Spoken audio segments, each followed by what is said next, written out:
బండరాముడు. ఎంతో ముచ్చటపడి మా అమ్మ, నాన్న నాకు శ్రీరామచంద్రమూర్తి వారి పేరు పెట్టుకున్నారు. పేరు పెట్టారే కానీ, అంత పొడుగు పెట్టి పిలవడానికి వాళ్ళకే ఓపిక లేకపోయింది. అదీ కాక నా వంటి చిన్ని బుర్ర గలవాడికి ఇంత పెద్ద పేరు దేనికి? అందుచేత నా పేరు కుదించి రాముడు అన్నారు. అయితే ఊళ్ళో వాళ్ళు ఈ పేరుకు ముందు రకరకాల తోకలు తగిలించారు. విష్ణుమూర్తికి 1000 నామాలుంటే నాకు 2000 ఉన్నాయి. బండరాముడు, మొద్దురాముడు, రాచిప్పరాముడు, తిక్కరాముడు, మట్టిబుర్ర రాముడు, అడ్డతల రాముడు, పిచ్చి రాముడు, వెర్రి రాముడు, మన్నుతిన్న రాముడు, నిద్రమోహన్ రాముడు, దున్నపోతు రాముడు ఇలా ఎన్నో. మీకు కూడా ఏదన్నా మంచి పేరు దొరికితే దానితో నన్ను పిలుచుకోండి. నాకేమీ అభ్యంతరం లేదు. కానీ నాకు మాత్రం ఈ పేర్లన్నింటిలోకి బండరాముడు అనే పేరు బాగుండేది. ఆ పేరుతోనే జాస్తిగా నన్ను పిలిచేవాళ్ళు. మా అమ్మ నన్ను రాములు అని చాలా పొడుగ్గా పిలిచేది. మా నాన్న మటుకు నన్ను రకరకాలుగా పిలిచేవాడు. ఆయన ఒకసారి పలికినట్టు మరొకసారి పలికేవాడు కాదు. నా పేరులో మా నాన్న నవరసాలు ఒలికించేవాడు. ఒక దసరా పండగ నాడు నాకు అక్షరాభ్యాసం చేశారు. ఆ ముహూర్త బలిమి ఏమో కానీ, నేను ఎప్పుడు పుస్తకం పట్టుకున్నా అది నా చేతిలో తలకిందుగానే ఉండేది. పుస్తకం సరిగా పట్టుకోరా పశువా అని మా నాన్న మొట్టిన మొట్టికాయలు, తిట్టిన తిట్లు, పెట్టిన తొడపాశాలు ఇన్నన్ని కావు. మొద్దు వెధవ 1000 పురాణాలు వేసినా వీడికి చదువు రాదు. వెనక జన్మలో వీడు ఏ గాడిదో అయి ఉండాలి అని చెప్పేశాడు మా నాన్న విసుగు పుట్టి.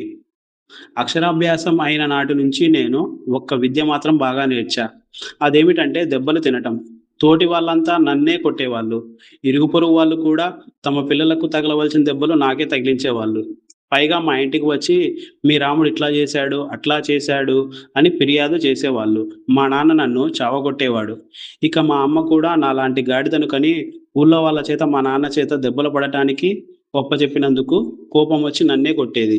దీనికి తోడు మా నాన్న దగ్గర నేను 8 నెలల పాటు చదువుకున్నాను. 5 బిళ్ళలు నాకు వచ్చేలోగా ఎన్ని దెబ్బలు తిని ఉంటానో మీరే ఊహించుకోండి. ఇలా దెబ్బలు తినటం వల్ల నా ఒళ్ళు బండబారిపోయింది. అందుకేనేమో నాకు బండరాముడు అంటే ఇష్టం. చిన్నతనంలో నాకు తెలివిగల పనులు చేయాలని ఉండేది. మంచి పనులు చేయాలని ఉండేది. దెబ్బలు తినటం అలవాటైన కొద్దీ ఈ ఉద్దేశం అడుగంటింది. దెబ్బల భయం మూలంగా ఏ పని చేయాలన్నా భయమే. అదీగాక ఏ పని చేసినా దెబ్బలే తగులుతున్నప్పుడు మంచి పనులేవో, చెడ్డ పనులేవో తెలుసుకోవడం ఎలా? అందుచేత నాకు మంచి, చెడు తెలుసుకునే శక్తి పోయింది. నేను సాధువునయ్యాను. నా మెత్తతనం చూసి కొందరు నన్ను మొద్దురాముడు అనేవాళ్ళు. ఇంకా నాకు పెద్ద చదువులు చెప్పటం మా నాన్న వల్ల కాలేదు. అందుచేత నన్ను ఒక బడిలో వేశారు. నన్ను ఒకటో క్లాస్‌లో చేర్చుకున్నారు. మా క్లాస్‌లో కల్లా నేనే పొడుగు. వయసులో కూడా నేనే అందరికన్నా పెద్ద. అందుచేత మిగిలిన వాళ్ళెవరికీ తెలియని విద్య ఒకటి నాకు తెలుసు. అదేమిటంటే చచ్చినా నోరు విప్పకపోవడం. నన్ను కొట్టినప్పుడల్లా పెద్దవాళ్ళు "నోరు మూసుకో వెధవా, నోరు మూసుకో" అనేవాళ్ళు. వాళ్ళ ఉద్దేశ్యం నేను పైకి ఏడవరాదనో, మాట్లాడరాదనో నాకు తెలియదు. నేను మాత్రం నోరు మూసుకోవటం నేర్చుకున్నా. ఒకరోజు సాయంకాలం క్లాస్‌లో మా మేస్టారు పిల్లకాయల్ని "ఏం కథ చెప్పమన్నారు" అని అడిగారు. పిల్లకాయలెవరూ మాట్లాడలేదు. నా పక్కన ఉన్న పిల్లవాడు నా చెవిలో "మాయలేడి కథ చెప్పమని అడుగు" అని రహస్యంగా ఊదాడు. మేస్టారు "మాయలేడి కథ చెప్పండి" అన్నాను.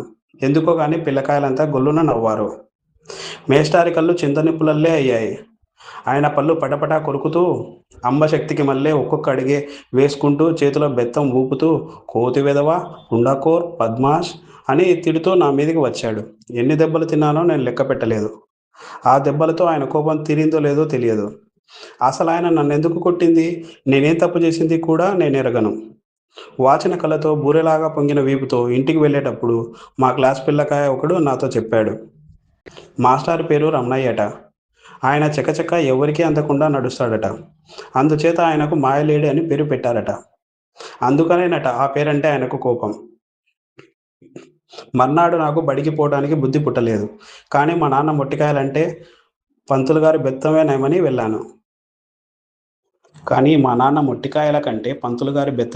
వెళ్ళాను.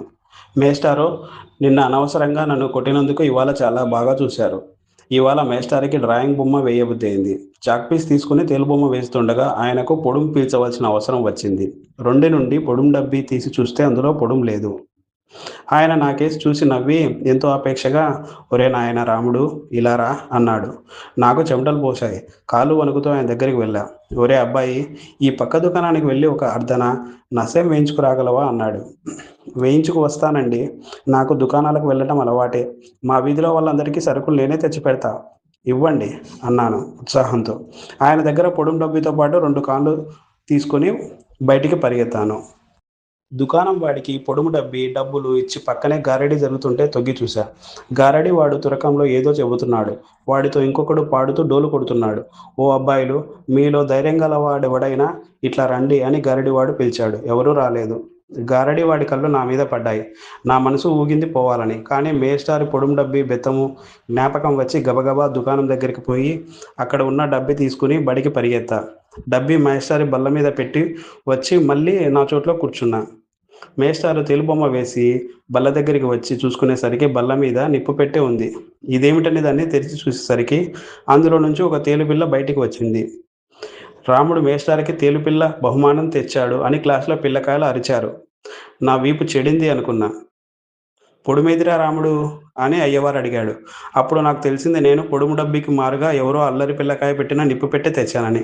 "ఇప్పుడే వెళ్ళి క్షణంలో తెస్తానండి" అంటూ మళ్ళీ దుకాణానికి దౌడు తీశా.